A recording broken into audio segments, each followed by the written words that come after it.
그런데 이 삼성전자를 가지고 기대 수익률을 높이는 방법이 있습니다. 괴리율 전략 같은 경우에는 무려 국민 주식 삼성전자 투자자들이 가장 관심을 많이 갖고 매매하는 종목입니다.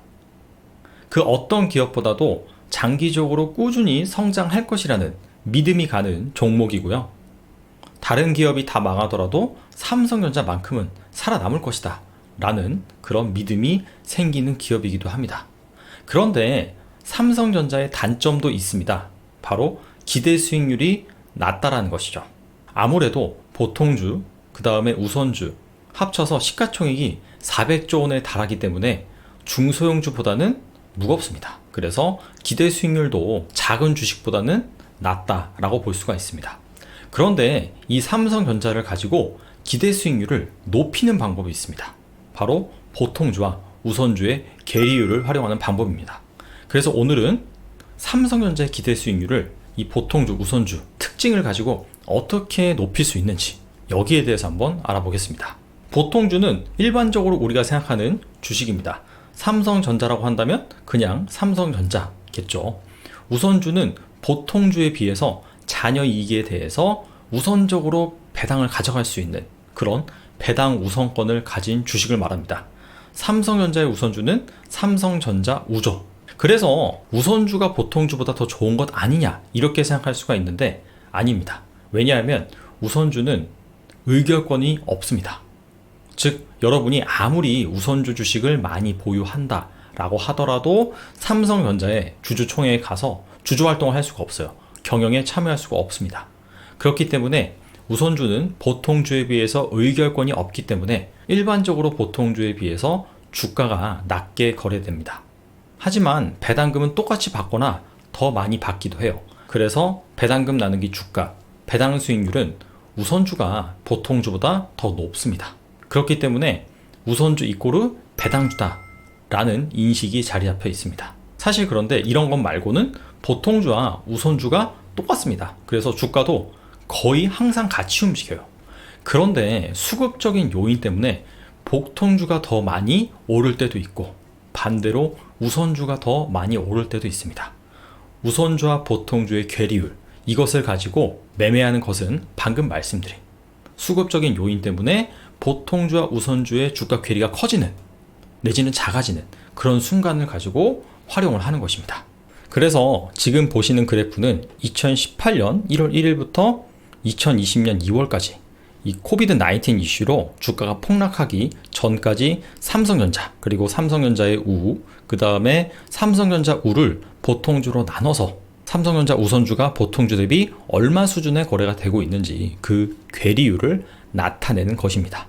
그래서 이 파란색 선이 삼성전자고요. 하늘색 선이 삼성전자 우선주 주가입니다. 그리고 이 회색 선이 우선주를 보통주로 나눈 여기에선 괴리율이라고 칭하겠습니다. 그래서 삼성전자와 삼성전자 우선주의 주가를 보면 비슷하게 움직이죠. 거의 똑같이 움직입니다. 하지만 이 괴리율을 살펴보면 보시다시피 이렇게 괴리율이 높아지는 구간이 있고 다시 낮아지는 구간이 있습니다. 자, 그래서 이 괴리율이 어느 수준에서 움직이는지 밴드를 한번 그려보면 우선주가 보통주 대비 낮아지는 이 괴리율이 확산되는 그 하단이 80%입니다. 즉 우선주의 주가 수준이 보통주에 비해서 한 80% 수준으로 되면은 상당히 우선주가 저평가되어 있다. 이렇게 볼 수가 있고요. 반대로 우선주가 고평가되는 즉 괴리율이 축소되는 그 수준은 얼마냐면은 우선주의 주가가 보통주에 비해서 한 84% 수준 그 정도 된다면 우선주가 보통주 대비 고평가되어 있다. 이렇게 볼 수가 있습니다. 그래서 이 특징을 가지고 매매를 하는 거죠. 우선주의 주가 수준이 보통주의 84% 정도. 이 정도면은 우선주가 고평가돼서 우선주를 매도하고요. 보통주를 매수를 하는 겁니다. 그리고 우선주의 주가 수준이 보통주의 80% 정도 됐을 때 그때는 우선주가 저평가입니다. 그래서 우선주를 매수를 하고 보통주를 매도를 하는 겁니다. 그렇게 해서 2018년 1월 1일부터 2020년 2월 말까지 성과가 어땠느냐 이 부분을 살펴보면 일단은 보통주 같은 경우엔 이 기간 6.2% 올랐고요. 여기에서는 배당 수익률은 제외한 겁니다. 그리고 우선주는 8.6% 상승을 했습니다. 우선주가 조금 더 많이 올랐죠. 자, 그리고 괴리율 전략 같은 경우에는 무려 21.4%라는 수익률을 냈습니다. 그냥 삼성전자 보통주에 투자한 것보다 무려 3배 이상이나 높은 수익률을 낼 수 있었던 것이죠. 참고로 이 괴리율 전략에 사용된 변수는 증권거래세 그리고 매매 수수료 이 부분을 다 반영한 값입니다. 자, 그런데 이 괴리율 전략을 활용하는 데 있어서 항상 우선주의 주가 수준이 보통주의 84%가 되면은 우선주를 팔고 보통주를 사고, 그 다음에 80% 이하로 떨어지면은 우선주를 사고 보통주를 파는, 자, 그 기준으로 계속해서 적용이 될까요? 자, 앞선 그래프는 2018년 1월부터 2020년 2월까지 삼성전자와 삼성전자 우, 그 다음에 괴리율을 나타내는 그래프였는데, 지금 보시는 그래프는 바로 현재까지 기간을 확대한 것입니다. 그래서 2020년 2월까지는 이 괴리율이 보시다시피 한 85%에서 80% 사이를 왔다 갔다 했는데, 2020년 3월부터는 이 괴리율이 추세적으로 상승을 합니다. 그래서 우선주의 주가 수준이 보통주보다 높을 때는 90%까지 올라가요. 그런데 낮을 때는 이번에는 85%까지 하락을 합니다. 즉 5%포인트씩 다 올라버렸죠. 자, 왜 그러느냐? 바로 금리 때문입니다. 보시다시피 이 밑에 그래프는 국고채 3년물 금리를 나타내는데, 올해 2월을 기점으로 상당히 중요한 이벤트가 발생했죠. 코비드-19 때문에 우리나라뿐만 아니라 글로벌 주요 국가들이 기준금리를 다 내려버렸습니다. 그러다 보니까 당연히 시장 금리까지 낮아지는 그런 현상이 발생을 했고요. 이렇게 금리가 낮아지는 구간이 발생을 하자 우선주와 보통주의 괴리율이 상당히 좁아지는, 즉 이 괴리율 밴드가 올라가 버리는 그런 현상이 발생을 했습니다. 왜 그럴까요? 앞서서 우선주 이꼬르 배당주라고 했습니다. 배당주의 매력을 결정짓는 것이 물론 배당 수익률이긴 하지만, 그 배당 수익률 자체가 절대적인 수준이 높은 것이 중요한 것이 아니라 상대적인 수준이 중요하다. 이를테면 배당 수익률 5%짜리다. 어떻게 생각하세요? 상당히 높죠. 근데 왜 우리가 높다고 생각하는 것일까요? 지금 은행에 가서 예금을 맡기면 이자가 1%가 안 됩니다. 그러니까 배당 수익률 5%짜리가 상당히 매력적이게 느껴지는 거예요. 그런데 IMF 시대로 돌아가서 이자율이 20%예요. 그렇다면은 5% 배당 수익률을 주는 주식이라도 매력이 없는 겁니다. 즉 여기에서 알 수 있는 것은 배당주의 매력은 금리에 따라서 상대적으로 결정된다입니다. 그래서 여러분들이 삼성전자를 가지고 우선주와 보통주 이 괴리율 전략을 사용하는 데 앞서서 이 금리 수준을 잘 보고 이 밴드 상단과 하단을 적절히 조절하는, 자, 그런 센스가 필요하다, 이렇게 말씀드릴 수가 있습니다. 지금까지 말씀드린 우선주와 보통주 주가의 괴리율 차이로 삼성전자를 매매하는 전략, 그리고 배당주의 매력이 결정되는 원리 등은 나는 배당 투자로 한 달에 2번 월급 받는다 라는 서적에서 제가 내용을 발췌를 해서 약간 응용한 것입니다. 이 책을 쓴 저자는 14년간 애널리스트로 활동을 했고요. 특히 배당과 관련된 심도 있는 보고서를 발간한 것으로 유명합니다.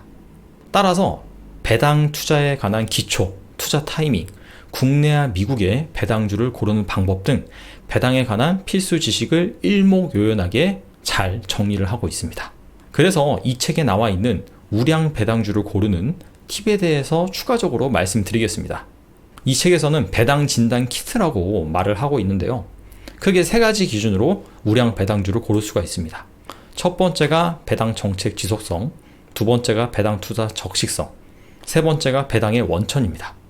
배당 정책의 지속성은 2가지로 볼 수가 있는데, 얼마나 연속적으로 배당을 하느냐, 힘들 때나 돈을 잘 벌 때나 주주와의 의리를 중요시하면서 꾸준하게 연속적으로 배당을 했느냐, 이 부분이 중요하고요. 두 번째는 배당 성장률. 매년 배당금이 감소하는 업체가 있고 매년 배당금이 일정한 업체도 있는데, 전반적으로 꾸준히 배당금이 성장하는 업체가 있습니다. 자, 그런 기업들 같은 경우에는 사업 모델이 안정적이다, 그런 것들을 반증하는 겁니다. 그리고 두 번째, 배당 투자의 적시성. 이 부분은 바로 배당 수익률로 체크를 할 수가 있습니다. 배당 수익률이 배당금 나누기 주가잖아요. 그래서 그 종목의 배당 수익률이 높아졌다 라고 한다면 그 기업의 주가가 배당금 대비 낮아졌다, 그런 의미거든요. 그래서 밸류에이션 매력이 있다, 자, 그런 걸로 볼 수가 있습니다. 그 다음에 세 번째, 배당의 원천. 이 부분은 기업의 수명 주기와 ROA 2가지로 볼 수가 있습니다. 기업의 수명 주기는 이익 잉여금 나누기 자본 총계로 볼 수가 있는데요. 자본은 그 기업의 재산, 주주 입장에서는 주주들의 돈이죠. 근데 자본의 구성 요소가 자본금이 있고 그 다음에 이익잉여금, 자본잉여금이 있습니다. 여기에서 가장 중요한 부분이 이익잉여금이에요. 사업으로 인해서 얼마나 이익을 내서 잘 축적을 하느냐, 그 부분이 바로 이익잉여금입니다. 그래서 이익잉여금 나누기 자본 총계가 높은 그런 기업들은 이 배당의 미천이 풍부하다, 검증이 된 기업이다. 자, 그렇게 볼 수가 있는 것이죠. 그러니까 ROA는 당기순이익 나누기 총자산입니다. 얼마나 그 기업의 총자산을 활용을 해서 효율적으로 이익을 창출하는지, 자, 그 부분이 향후에 안정적이고 꾸준히 성장하는 배당과 연결이 되어 있다. 자, 그런 의미입니다. 추가적으로 배당 진단 키트에 기재된 각 항목별 기준이 되는 구체적인 수치, 그리고 미국 배당주는 또 어떤 기준을 가지고 골라야 되는지, 그 부분은 또 국내 주식과는 좀 다르거든요. 또 추가적으로 이와 같은 기준으로 저자가 선정한 국내 우량 배당주, 그 다음에 미국 우량 배당주, 이런 부분은 책을 참고하시기 바랍니다. 최근에 다시 시장의 변동성이 확대가 되고 있는데, 특히 이번에 새로 주식시장에 입문하신 분들 같은 경우에는 장기적으로 안정적이고 꾸준한 수익을 안겨줄 수 있는 이 배당주에 접근하시는 것도 좋을 것으로 보입니다. 오늘 여기까지 하겠습니다. 감사합니다.